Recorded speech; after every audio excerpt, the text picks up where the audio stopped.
அஸ்ஸலாமு அலைக்கும். இன்றைக்கி சாட்டர்டே சமையல் பார்க்கலாமா?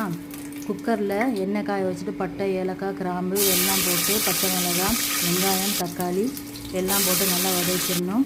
அதுக்கப்புறம் இஞ்சி பூண்டு போட்டு அது பச்சை வடை போனதுக்கப்புறம் கேரட் போட்டு நல்லா வதக்கிடணும். கேரட் போட்டு அரிசி கலஞ்சி வச்சுருந்த அரிசி போட்டு 1க்கு 2 ரேஷியோவில் தண்ணி ஊற்றிட்டு குக்கரை மூடி வச்சுக்கலாம். கொஞ்சோண்டு கரம் மசாலா போட்டு இங்கே முட்டை வேக வச்சுருந்தேன். அதுக்கு முட்டை, மஞ்சள் தூள் போட்டு நல்லா வதக்கிட்டு அதே எண்ணெயில் ஜீரகம், வெங்காயம் எல்லாம் போட்டு நல்லா வதங்கினதுக்கப்புறம் தக்காளி அரைச்சி ஊற்றிருக்கேன்.